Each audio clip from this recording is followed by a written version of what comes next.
अंजुमन का सिर्फ काम ये नहीं है कि नमाज पढ़वा देना, मस्जिद बना देना, ये काम नहीं होता है। अंजुमन का काम है किसी भी मजहब के लोगों के, गरीब बच्चे को, बच्चियों को शादी कराना।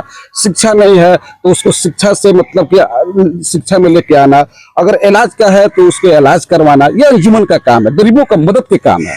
इसमें ये कहीं से भी खरा नहीं उतरे हुए हैं। सिर्फ ये अंजुमन के नाम पर और 132 गांव के नाम पर ये भुनाते रहे हैं। पूरे पॉलिटिकल इसको भुनाए हुए हैं और अपने पॉकेट से गर्म किए हुए हैं।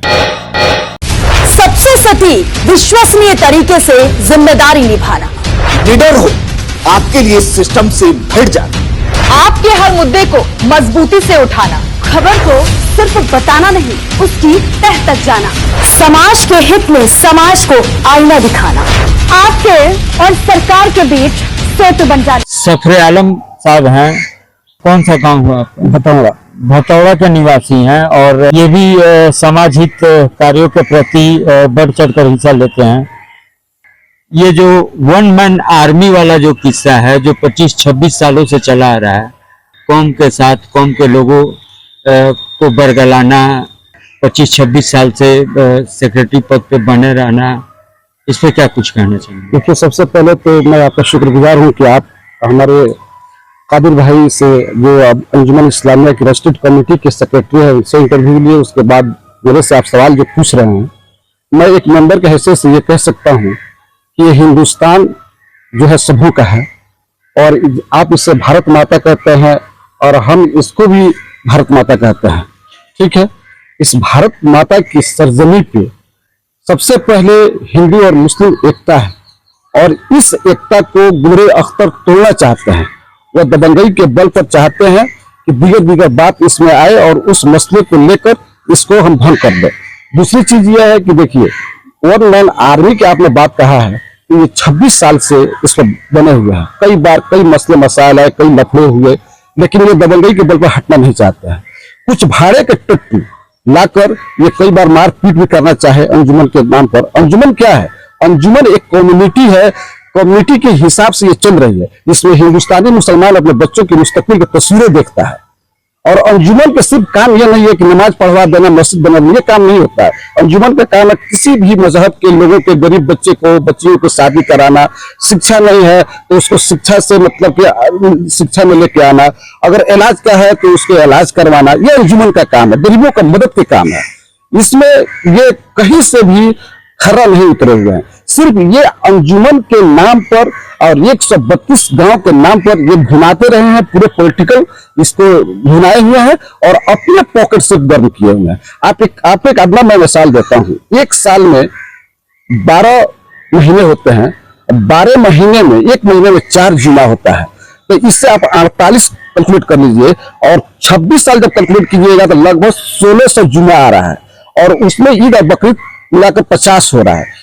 और अगर जुमा 3000 रुपया हो रहा है तो ये 1 करोड़ से ज्यादा हो रहा है।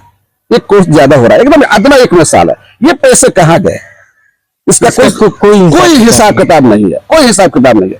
इसके अलावा इन्होंने बहुत सारी रसीदें कटवाई, छपवाई, कहाँ जाकर 25,000 का, 10,000 का, 5,000 का, कुछ नहीं हुआ। उससे कुछ नहीं होने जा रहा है। सिर्फ ये अपने मकासद इनका सिर्फ है कि पॉलिटिकल, हम एजेंडे को लेकर पॉलिटिकल अपना जो है हाईलाइट होते रहे, दूसरा कुछ नहीं है। मस्जिद बनेगी और मस्जिद हम लोग इंशाअल्लाह बनवाएंगे। इसमें एक तामीरी कमेटी को जो है इजाद मिलाया गया है, जिसके तामीरी कमेटी के सेक्रेटरी नौशाद साहब हैं, जो वार्ड नंबर 6 के हैं, दूरिया के हैं, और उन्हीं के पीछे हम लोग चल रहे हैं, साना बासाना चल रहे हैं।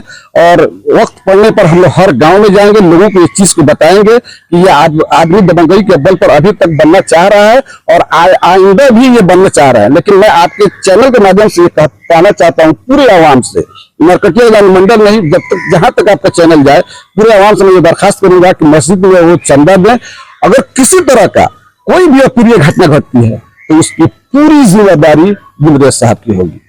कोई पूरी जिम्मेदारी, किसी के साथ कोई भी घटना घटेगा तो दबंग परिवर्तित से आते हैं। कई बार वो लोग देहात से लोगों को बरगला कर लेकर आए हैं और कई बार यहाँ पर लाठी फट्टा भी चलवाए हुए हैं। इसलिए मैं इस चीज को कहना चाहता हूँ। लेकिन अंजुमन इस चीज को नहीं चाहती है कि इस तरह का अगला फ्यूचर में किसी तरह का कोई बात हो, लेकिन अगर होता है तो उसकी फुल जिम्मेदारी उनकी होगी। तो अभी आप सफरे आलम जी को भी सुना, जो ये सदस्य हैं। इनका सीधे तौर पे आरोप है कि जो अंजुमन इस्लामिया जामा मस्जिद के जो सेक्रेटरी हैं गुलरेज अख्तर, उन पे सीधा आरोप लग रहा है कि 25-26 साल से वो दबंगई के बल पे कहें या फिर मनमानी के बल पे कहें सेक्रेटरी बने हुए हैं। और अभी भी नई कमेटी का तो गठन हो गया है, लेकिन अभी भी वो इस फिराक में है कि मैं ही सेक्रेटरी रहूं। और उनके कार्यकाल में, जैसा कि इन लोगों ने बताया, कि उनके कार्यकाल में करोड़ों रुपए का घोटाला हुआ है, जो कहीं ना कहीं इस्लाम में इसकी कोई जगह नहीं है। इस्लाम क्या, हिंदू धर्म में भी मंदिर हो, मस्जिद हो, वहाँ के चंदे के पैसे का दुरुपयोग हो, ये कतई बर्दाश्त होने वाला नहीं है। और जो मस्जिद है, मस्जिद का निर्माण है, भव्य निर्माण हो रहा है, और इसका सारा श्रेय जो है नई कमेटी के युवाओं को जाता है कि ये लोग एक भव्य मस्जिद का निर्माण करें। और निर्माण के साथ साथ जो इनके कौम के लोग हैं, इनके कौम को लोग को जोड़ के और उस मस्जिद का जो है भव्य निर्माण हो सके। सहयोगी पवन कुमार के साथ राजेश कुमार, रिपब्लिक बिहार 24 न्यूज देखती है। इस खबर में फिलहाल इतना ही, लेकिन आपको एक खबर अच्छी लगी तो इस खबर को लाइक कीजिए और चैनल को फ्री में सब्सक्राइब करना बिल्कुल मत भूलिए।